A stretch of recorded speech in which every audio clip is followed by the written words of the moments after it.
Hello everybody, welcome back to my channel. My name is Queenie for those who don't know me, reviewing Love is Blind season 7 episode 2 and only episode 2. Don't spoil, okay? Resist your urges. Before I get into it, please make sure to like this video, subscribe and hit the bell, and leave a comment down below. So there are some political topics in this episode, or in this video, in this episode and in the video. So if you are sensitive about people who have different political beliefs than you, then maybe don't watch this video. And also, whatever I say is not to impose my beliefs on you. So there's no need to attack me or anybody in the comments who maybe you don't agree with. All right? Thank you. We pick up with Hannah spiraling because she's realizing she might have to get Nick back since Leo is not a sure pick for her. Are you feeling bad because what you had to do, or are you regretting what you did? Nick was like, you are my person. Like, I really wanted, like, I envisioned you being my wife. And he was like, I'm gonna leave. Nick said, He left. oh, he left? She was already upset because she had just broken up with Nick B. Oh. And then Brittany came in and she was like, I just got on my date with Leo. And I'm like, I'm gonna fucking kill myself. Nick's gonna get home today. He's gonna, you know what the first thing he's gonna do? Look us up on Instagram. Facts. I said your fucking name. I'm not at all mad at you. Like you're really honest with me. Like, I really appreciate that. Honestly, like, I just want to focus on you and I. So Brittany overhears all of this and she relays back to Leo that, hey, it's getting dramatic in the girls' quarters. Like, I didn't even mean to spill anything. It was honestly just an accident. And she tells him she expected him to have multiple options. And he says, yes, I do, but I'm just going to focus on you for the most part. Now, I don't know how far true that is because he's later still talking to Hannah. But for right now, he's trying to assure her that she is his top. And I'm so intrigued to see how this reveal goes. Like, I'm so intrigued. I cannot wait. But anyways, let's move on to Monica. Monica is 36 and is trying to break her pattern of dating men just because she's attracted to them, because she discovers later down the road that they are incompatible. So Love is Blind is the way to go. Just tell you this right now. Yeah. I want somebody who's not afraid to be imperfect. Love someone for their flaws. I've always been drawn to flaws. I technically hold the title of being a cheater. I've been cheated on multiple times, slid into a girl's DMs like a dumbass, and we were flirting with intention. We're all human. I'm 36 years old. Like, it's not so black and white. Anything that Steven would put out there, Monica was not deterred by at all. And that might come with age, because I know for me, Steven said enough things that I was like, you know what? On to the next one. So he talks about having cheated emotionally in his last relationship. He knew that he didn't deserve the girl, so he started flirting with intention with somebody online, and he got caught doing that. And so later on, he went to therapy with his girlfriend. Things dissolved, but he is still in therapy. And I'm thinking to myself, yes, he's a very straightforward guy. He's very honest. But some people can weaponize their honesty. Like, there are these F-boys. I'm not saying this is him. I'm just saying there are F-boys who are so honest, and the girls think like, oh my gosh, he's so honest with me. Like, I really respect that in him. But that gives them the opportunity to act like a right fool and then lean on the fact that, but I was honest with you.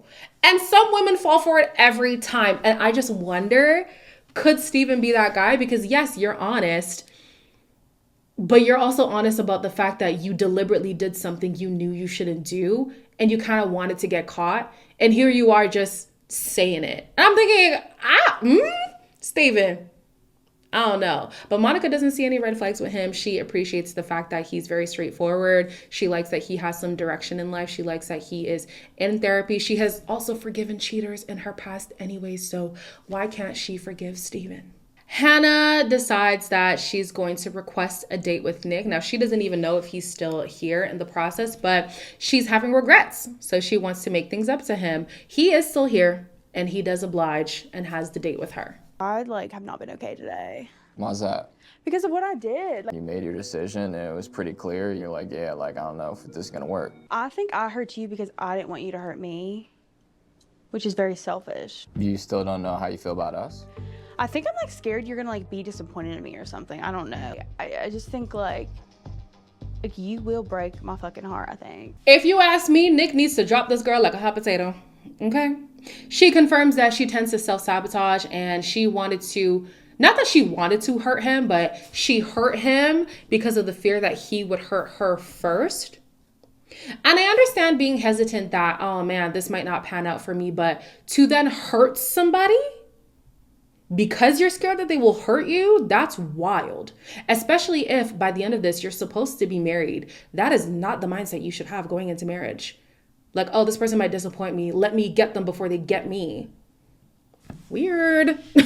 So anyways, she is easily swayed by her friends because they were starting to share their concerns. Now, I don't remember what they were saying about Nick D outside of the fact that he is charming. I don't think it's a problem to have charm.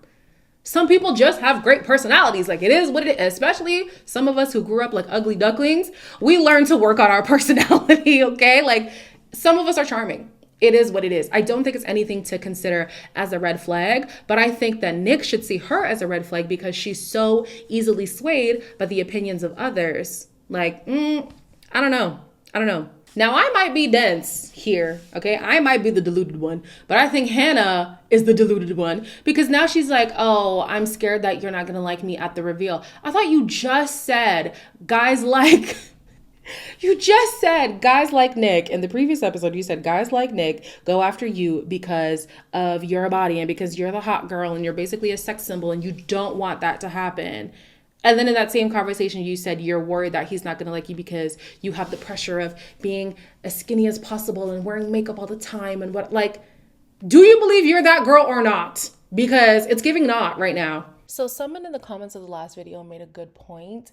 They said that they think that Hannah used to be slimmer and now she's having, I don't know if it's body dysmorphia or she's just insecure that now she's bigger and she's projecting that in the pods. Didn't think about that, but honestly, I can see that because sometimes it's like she is this hot girl that she's saying the guys like Nick go for, but then other times she's saying he's not gonna like what she looks like. So maybe she's grappling with the idea that she's not the girl she used to be, and she's afraid that he would rather be with her past than who she is today. So yeah, interesting theory. She hasn't said this explicitly, but I could walk with you with that idea. Like, she wants to see herself as that girl, but clearly she doesn't. Whatever esteem thing that Hannah is going through, she's gonna have to nip that in the bud because, girl, you run the risk of potentially not being attracted to your partner on Love is Blind. That's the premise of the show. If the way that she's been acting in the pods is any indication of how she's going to act on the outside, I think it's only trouble for Nick. If he even ends up with her, because after all that spiraling she did with Nick and trying to win back his favor, she then she goes and has a date with Leo and still wants to pursue things with him. Get this girl off my screen. Like, I cannot stand this girl, Hannah. Moving on to Taylor and Garrett. They talk more about kids. So Taylor said that she does want to have kids. However, she doesn't plan on having them in the near future.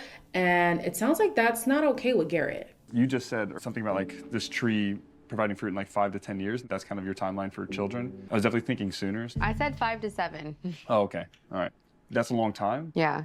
But I don't think it's something that we have to compromise on. I was kind of like, I would say like dragging my feet on because I was worried that it was going to like I had to compromise on time or like I had to compromise on like my independence in some ways. Personally, I do believe that having kids should be on the woman's timeline just because of the toll it takes on women, like the body stuff, the mental stuff, the giving up your career sometimes. It's a lot.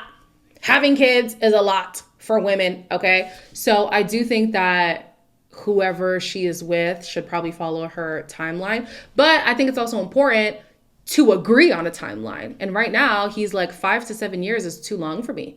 I want sooner. And she's not willing to budge. But he goes and is like, well, I still want to be with you.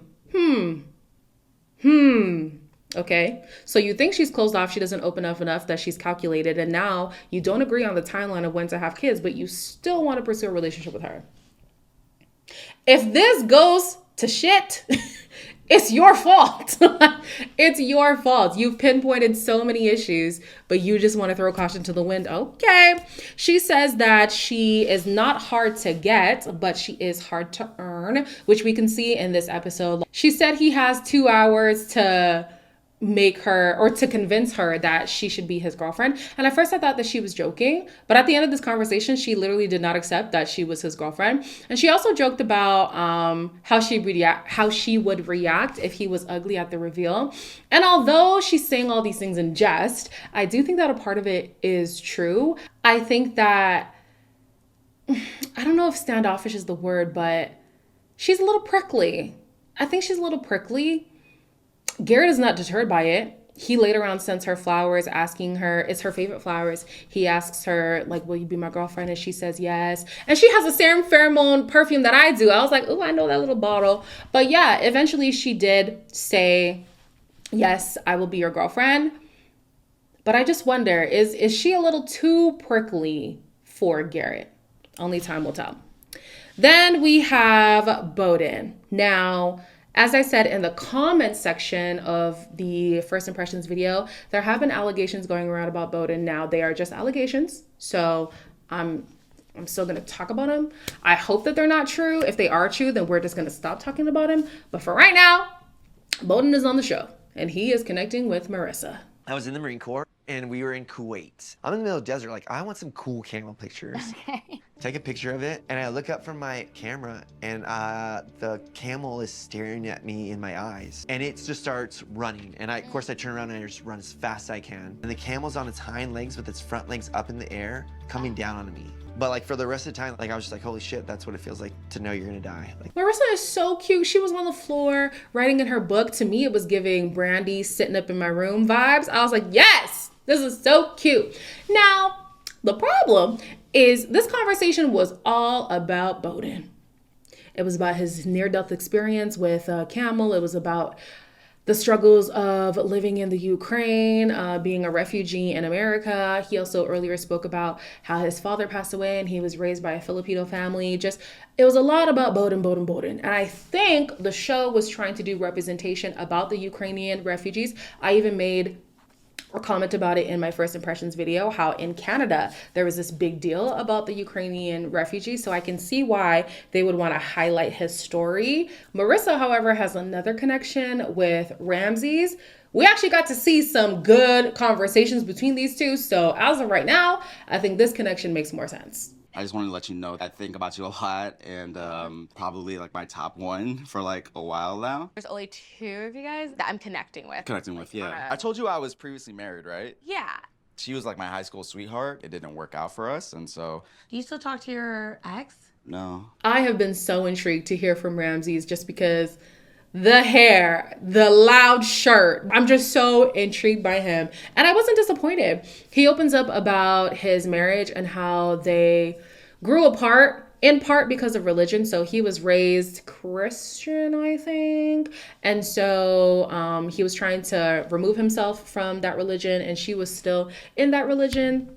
I'm sure there were other reasons too, but this was a part of the reason why they split. He says that he has never felt good enough because his dad is very critical of him. Marissa can share in that dad complex thing because when she was young, their dad left them. And so it was just her, I think 4 siblings, or she's one of 4 siblings, and the mom. They were living off of welfare at some point in time. So yeah, she knows the life of the struggle. She knows the life of a difficult relationship with your dad. He's not even in their life. And she says that because of her upbringing, she is very generous now. She loves to give to the less fortunate. She knows how people feel about that, but she has been in a less fortunate position herself. So she wants to give back. And we love that for her. She says that because she was in the military, she tends to be drawn to guys who have that traditional definition of masculinity, that like tough guy, whatever. But she appreciates that Ramses has a more fluid expression of his masculinity. And this is where she lost me. She says that, you know, she dates people based on who they are. So in the past, she has dated somebody who was a liberal, but she's also dated a conservative Trump supporter. Now, be conservative all you want. Truly don't give a damn. It's the Trump supporter part for me. Like, as a black woman, I would love to hear how it makes sense to be with a Trump supporter. Like, specifically a Trump supporter. Mind you, I'm not saying conservative. I'm saying Trump supporter. All the things that Trump believes in, how he views black people, how he views marginalized communities in general, like immigrants, the queer community. Like, sorry. Let me not dwell too much on it because Trump will come back up again. Okay. So let's move off of these two. Marissa, I don't know, girl. You're not really making sense to me. But anyways, Alex and Tim talk about their upbringing. He explains more about why he joined the Navy, and they both talk about religion. I grew up singing a lot in church because my mom made me. We had pianos in the house. I played horns. My sister played the trumpet. I was not the straight A student. I was not the honor roll student. Always hated school, but I love learning. To this day, joining the Navy was the best decision of my life. I don't know where I'm going from here, but there's nothing that I can't do, and there's nobody I can't look in the eye. Tim was raised in a Christian family, but Alex was raised with a Muslim dad and a Catholic grandfather. So she didn't really say which religion that she falls in line with, but her dad told her that he believes in God, and that's the most important part. She believes the same. She believes in God. And these two didn't really agree on what they would want to practice in their marriage, but I would assume the belief in God is good enough for both of them. So that's good. Y'all remember, was it season 1 or season 2? The girl who was with the atheist? I was like, girl, make it make sense. Like, I am a person who does believe that some religions do have crossovers to where it can make sense.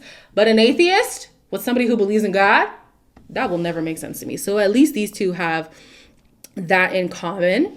Tim opens up about how both his sisters have passed away. One of them had lupus. I don't remember what the other sister had, but it affected him really badly. And he wears both of their high school rings on his neck. He says that he wants to keep the legacy going by sharing about his sisters to his kids. And even though that he has lost his sisters, he wouldn't, I'm getting chills because this actually made me cry. He wouldn't change his family structure for the world because it is just so beautiful. And then he says the silver lining in him getting married is that he would be able to give his parents another daughter. I lost it. I lost it when he said, I'm even getting chills right now. I was like, oh my goodness. Like, yeah, it's obvious, but to hear him say it the way that he did, I was like, oh my gosh. Now that Taylor and Garrett are an official couple, she decides to share with him some of the love letters that their grandparents shared between each other, and she wrote a love letter of her own. I've always considered myself great with words, but it's clear with you, I need my notes. We started this experiment, inherently very skeptical. You've really been the perfect husband, so thank you for being vulnerable and persistent with me. You've been my #1 for 9 days running, and I can't wait to lose count for the rest. But when it comes to you, Garrett, I really think we could have it all. The impression that I get from Taylor, now that I've seen more of her, is that she does this whole hard to get thing, or I guess she said, I'm hard to earn. She does it as like a defense mechanism. She doesn't want to give too much because once she's in it, she's in it. I feel like after they cross that threshold of being boyfriend or girlfriend, she has now just like opened up fully. I mean, besides the ethnicity thing, she has opened up fully. She's really embracing the process. Like, I like that for her. I do appreciate her doing things in her own time. I just wonder, is she still going to be a little calculated on the outside? Don't know. Time will tell. He proposed. She said yes. Yeah, that's about it. Monica and Steven talk about the military. He is ex-military. I don't remember what branch it was or something like that. And they also talk about politics. Did you vote in the last presidential election? Both as a veteran and an American, it's kind of my responsibility. Whether I liked the candidates or not is a different story. Yeah. It's always mind-blowing to me when people aren't okay with changing their mind. Yeah. I want to vote for my candidate because I believe in what they're selling. But I despise the way that Trump handled his time in office. Happily admit that my first vote wasn't the most educated vote. So Steven said that his vote the first time around was an uneducated vote. He voted for Trump because he did not like Hillary. But he says that he's one of those people who doesn't just vote for somebody because he is aligned with that party through and through. He listens to the policies and he's open to change. To be in an intimate relationship with a Trump supporter could never be me. It truly could never be me. So then he opens up about his ethnicity, and this threw me, okay? So he says that his mother, is it mother or grandmother? No, it must have been his mom. Whatever. Let's go with mom for now. Mom is German, and she said that his dad's side of the family was Italian. Come to find out, that's not true. They did a DNA test, and it turns out that he has majority Nigerian, Congolese, and Sierra Leone blood, which means he's barely European at all. I think European was 0.3%, if not 0.03%. And what's interesting to me is, although I was shook, a part of me was thinking, if you've watched Bridgerton, you know when they see Queen Charlotte and they're like, oh, she has more blood. Low key, that's what I was thinking about Steven. So she says that she's also mixed. Her dad is African-American and he has some indigenous stuff in there. I think she said Cherokee. And her mom is Honduran, so she understands that whole like being mixed and trying to discover your identity and stuff. So yeah, these two had some real interesting conversations, honestly. If they end up being together, I'm so intrigued to see how their relationship pans out. So I wasn't gonna bring this up just because I know how some people are with sensitive topics, but I'm going to bring it up anyways because I have the question and my friends and I couldn't come to a decision. So maybe somebody in the comments respectfully can explain. He referred to her as a mutt, and I think he also referred to himself as a mutt. I always thought that was a derogatory term. Maybe it's like the N-word for Black people where like if somebody else says it, it's a problem. But when Black people say it, it's acceptable, like the whole reclaiming thing. Somebody please let me know. It's not a word that I plan on using, but I was just curious to know if that was a derogatory term or not. Tyler and Ashley A share a meal, and before they do, he shares a prayer that he wrote for their relationship. Dear God, thank you for allowing us this food. Thank you for allowing me to feel so safe with Ashley. I thank you, God, for the blessing with someone who is such a soft and kind spirit. I ask that you watch over us as we continue to grow and create an unbreakable bond. I'm truly blessed, and I just want to say thank you. I just want to have a relationship moving forward where we're able to comfortably talk and pray with each other. I've never really had someone that I could pray with. I never experienced this feeling ever. Based off her response to the prayer, I'm assuming they're both Christian. I don't know. At the very least, they both believe in God. They also say that they feel safe with each other, and at this point, they only have eyes for one another. She says that she has an eclectic music taste, and I love that they got these headphones. I've never seen them bring out the headphones before. Is this a new thing? I don't know. But they were able to listen to music together. I was like, oh my gosh, this is so cute. This is so cute. At this point, I think these two are my favorite couple. Yeah, I started catching the feels. Ashley started catching the feels. She was crying, girl. I said, yes, girl. You better feel it. I like this guy for you. I really do. Then the episode ends with Garrett and Taylor about to do the reveal. We're obviously left on a cliffhanger because Netflix likes to torture us. So I will not know what happens until I watch the next episode. So for my sake and the sake of others, please do not spoil in the comments. But as always, like, comment, share, and subscribe. And I will see you in the next one.